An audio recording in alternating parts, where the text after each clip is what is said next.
Bonjour à tous et à toutes.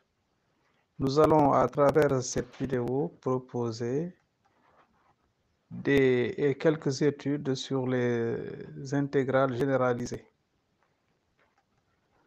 Alors, dans cette vidéo, nous allons utiliser la propriété de Riemann, qui nous dit que soit A strictement positif, on sait que donc l'intégrale de A à plus l'infini de dt sur t à la puissance alpha converge si et seulement si alpha est strictement supérieur à 1. Autre chose, si A est également toujours positif, l'intégrale de 0 à A, voilà, cette fois-ci le point de singularité est en 0, de dt sur t à la puissance alpha converge si et seulement si alpha inférieur strictement à 1. Voilà, nous allons donc, à travers cette vidéo, donc, présenter quelques méthodes pour traiter certaines intégrales généralisées. Alors, nous proposons donc d'étudier la convergence des intégrales généralisées suivantes, dont la première est intégrale de 0 à plus l'infini de 1 plus t sur 1 plus racine de t cube dt. Ensuite, intégrale de 0 à 1 de dx sur racine de sinus x. Ensuite, intégrale de 1 à plus l'infini de x ln de 1 plus 1 sur x carré dx.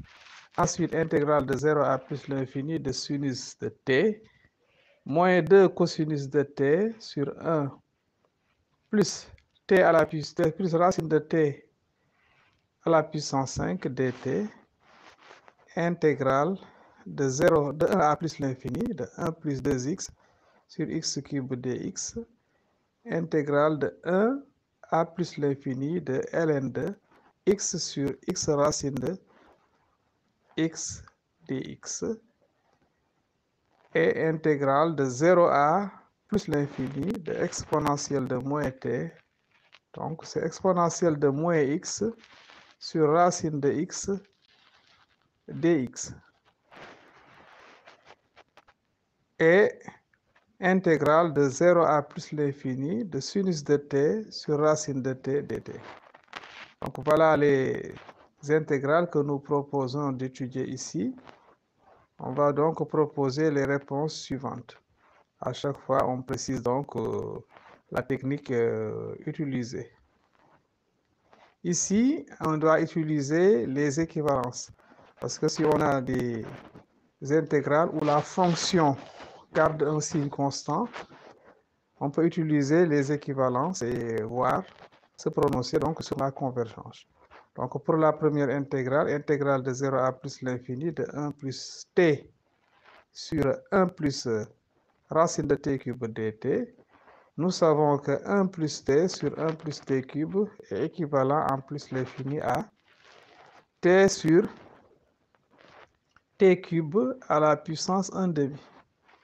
Et ça, c'est donc 1 sur t à la puissance 3 demi. 1 sur t à la puissance 3 demi. Or, si nous avons t à la puissance, donc c'est t, en réalité, c'est t sur t au cube à la puissance 1 demi, n'est-ce pas? Donc, qui est équivalent à 1 sur t à la puissance 1 demi. Voilà, parce que t à la puissance 3 demi moins 1, ça donne t à la puissance 1 demi.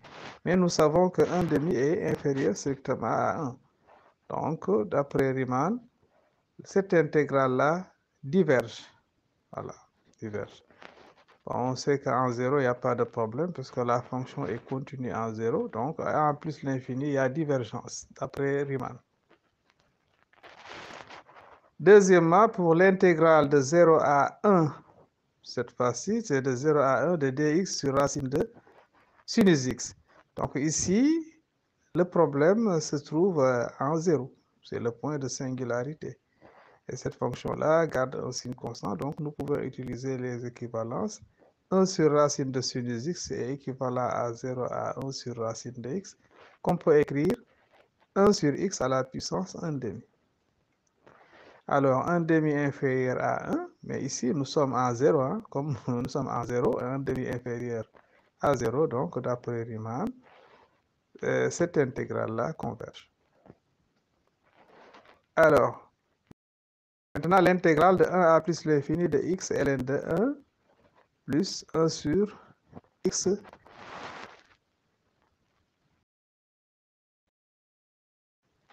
cube dx.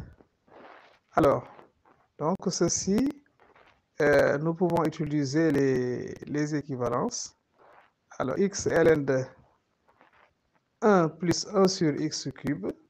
Nous savons que quand x tend vers plus l'infini, 1 sur x cube, 1 sur x cube donc tend vers 0. Et ln de 1 plus x avec x tendant vers 0 est équivalent à ln de x. Donc ici, en l'infini, c'est équivalent à x que multiplie 1 sur x cube, ce qui nous donne 1 sur x carré. Mais donc, 2 est plus grand que 1, donc l'intégrale de dt sur de dx sur x au carré converge d'après Riemann. Donc finalement, comme elle est équivalente à ça, à cette intégrale-là, on en déduit que l'intégrale de 1 à plus l'infini de x ln de 1 plus 1 sur x cube dx converge. Intégrale maintenant de 1 à plus l'infini de 1 plus 2x sur x cube dx. Fonction positive, donc on utilise les équivalences toujours. 1 plus 2x sur x cube en l'infini, c'est équivalent à 2x sur x cube, qui est égal à 2 sur x carré. Même chose, l'intégrale donc de cette fonction-là converge, parce que 2 est supérieur strictement à 1. Donc, finalement, intégrale de 1 à plus l'infini de 1 plus 2x sur x cube dx converge. Maintenant, l'intégrale de 0 à plus l'infini de sinus de t moins 2 cosinus de t sur 1 plus racine de t5 dt. Ici, aucun problème en 0, donc le point de singularité, c'est en l'infini. Mais ici, la fonction ne garde pas un signe constant, n'est-ce pas? Donc, il faudra changer de technique. Maintenant, on va utiliser ce qu'on appelle des intégrales absolument convergentes. Par conséquent, nous allons étudier donc la valeur absolue de la fonction f. On va lui trouver un majorant. Alors, nous avons donc valeur absolue de sinus de t moins 2 cosinus de t sur 1 plus racine de t5 qui est inférieure à, donc valeur absolue de rapport, c'est le rapport des valeurs absolues, et aussi valeur absolue d'une somme, c'est inférieur à la somme des valeurs absolues. Donc ceci est inférieur à valeur absolue de sinus de t plus valeur absolue de moins 2 cosinus de t sur 1 plus racine de t à la puissance 5. Et ça, c'est égal à valeur absolue de sinus de t plus 2 fois valeur absolue de cosinus de t sur 1 plus racine de t à la puissance 5. Et nous voyons que ça, c'est inférieur à 3, parce que valeur absolue de sinus t est inférieure à 1, valeur absolue de cosinus de t aussi est inférieure à 1. Donc, finalement, là, c'est inférieur ou égal à 3 sur 1 plus racine de t à la puissance 5. Mais cette dernière, elle est équivalente en plus l'infini à 3 sur t à la puissance 5 demi. Nous voyons bien que 5 demi est strictement supérieur à 1. Donc, l'intégrale de 1 à plus l'infini de 3 dt sur t à la puissance 5 demi converge. Donc, cette intégrale-là, c'est-à-dire de 1 à plus l'infini, de sinus de t moins 2 cosinus de t sur 1 plus racine de t5 dt converge car étant absolument convergente. Bon, d'où, maintenant on prend le 0, on était à 1 à plus l'infini. Voilà, de 0 à 1, c'est une intégrale définie. Donc, finalement, l'intégrale de 0 à plus l'infini de sinus de t moins 2 cosinus de t sur 1 plus racine de t5 dt converge. Alors, maintenant l'intégrale de 1 plus 2 plus 2x sur x cube dx.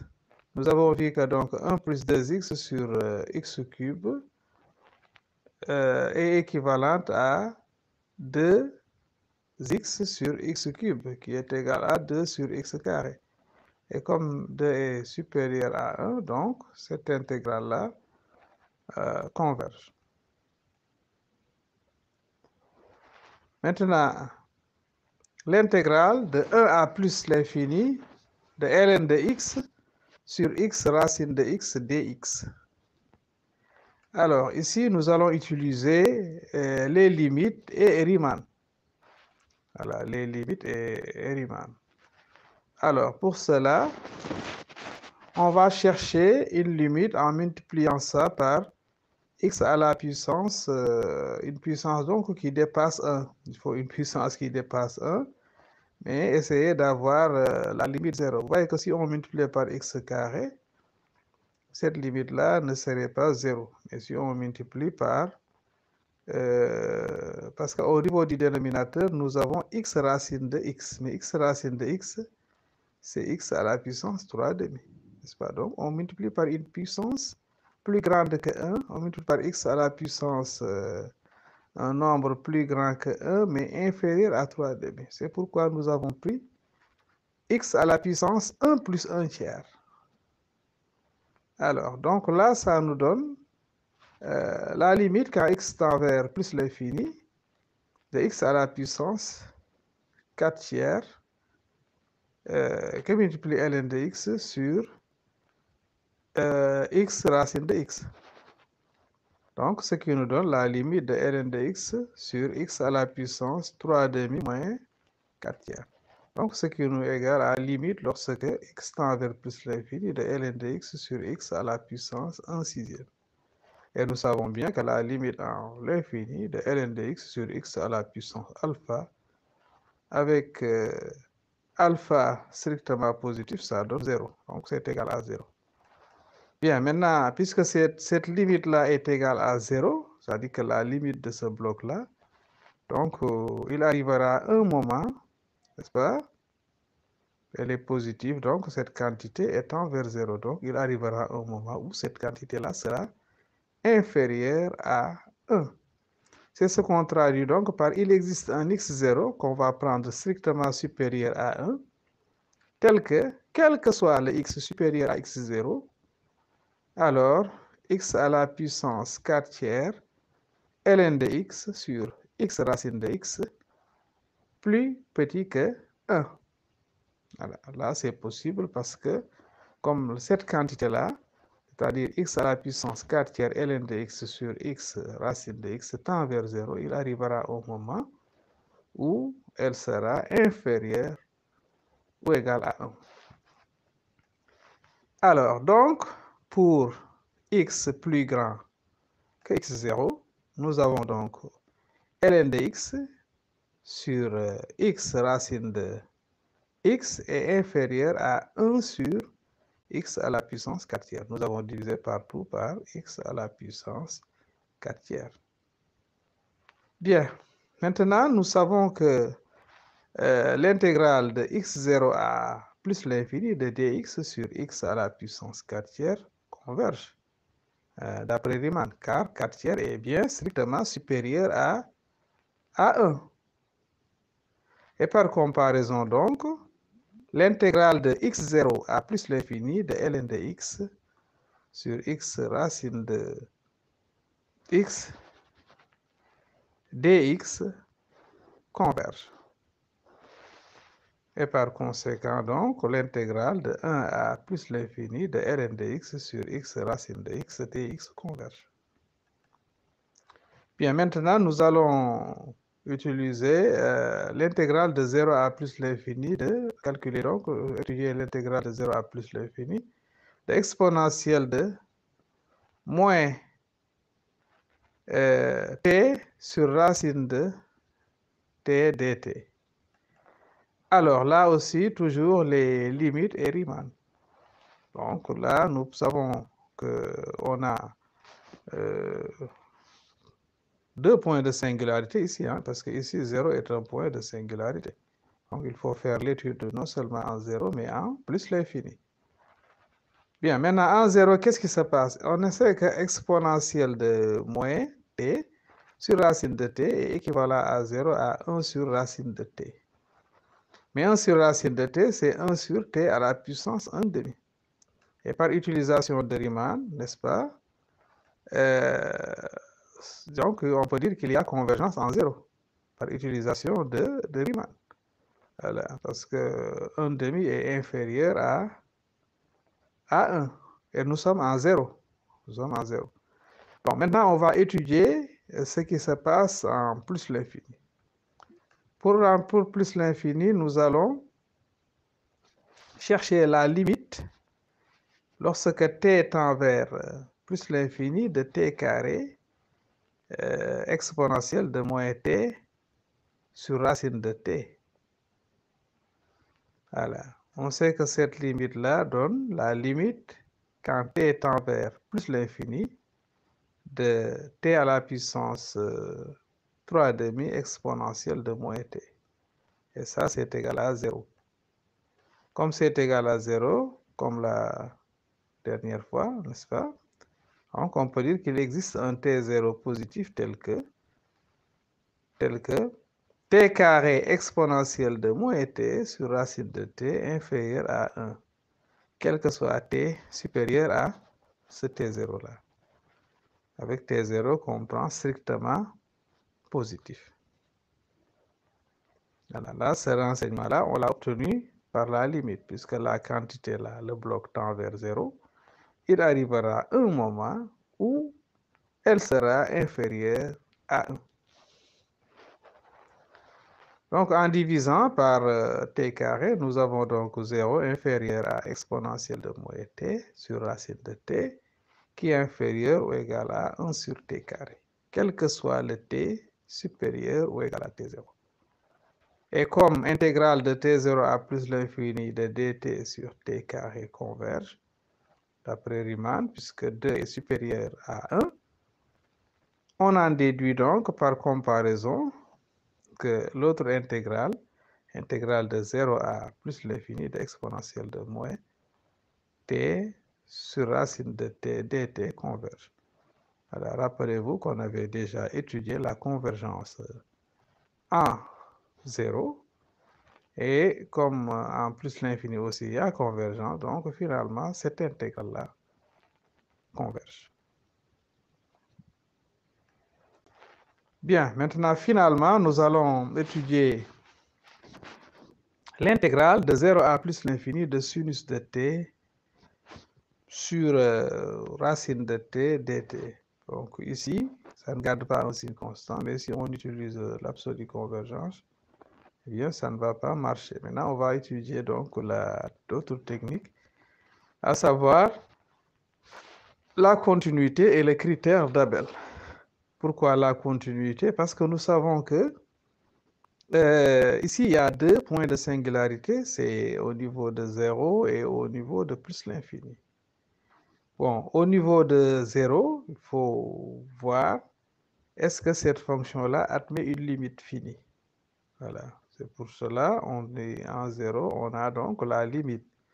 Quand t tend vers 0, de sinus de t sur racine de t est égal, ici on utilise les équivalents, sinus de t en 0 est équivalent à t, donc on a limite quand t tend vers 0 de t sur racine de t qui est égal à limite quand t tend vers 0 de racine de t qui est égal à 0.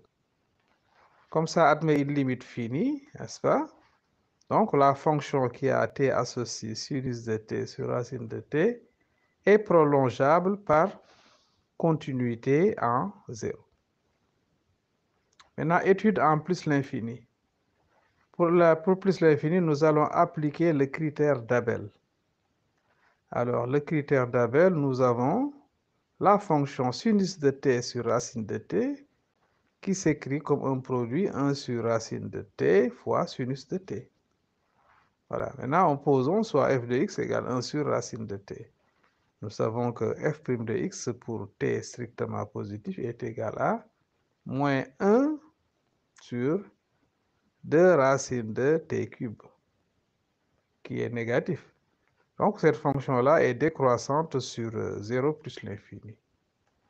Et de plus, la limite quand t tend vers plus l'infini de f de t est égale à la limite quand t tend vers plus l'infini de 1 sur racine de t qui est égale à 0. Donc, maintenant, de plus, pour tout x positif, nous avons l'intégrale de 0 à x, voilà, de l'autre fonction, c'est-à-dire de sinus de t dt, qui est égal à en valeur absolue, on prend ça en valeur absolue, qui est égal à valeur absolue de moins cosinus de t pris entre les valeurs 0 et x, ce qui nous donne valeur absolue de moins cosinus de x plus 1, qui est inférieur à somme des valeurs absolues, valeur absolue de cosinus x plus 1, et qui est inférieur ou égal à 2. Donc, les critères d'Abel est respecté parce que déjà, la première fonction, elle est décroissante, positive décroissante, tend vers 0. Voilà, l'autre là, elle est majorée, n'est-ce pas? Sur l'intégrale, n'est-ce pas? L'intégrale de l'autre fonction de 0 à x est majorée pour tout x. Donc, d'après le critère d'Abel, cette intégrale-là, intégrale de 0 à plus l'infini, de sinus de t sur racine de t dt converge. Donc voilà quelques techniques pour se débrouiller dans les intégrales généralisées. Et à la prochaine pour une autre vidéo, Inch'Allah.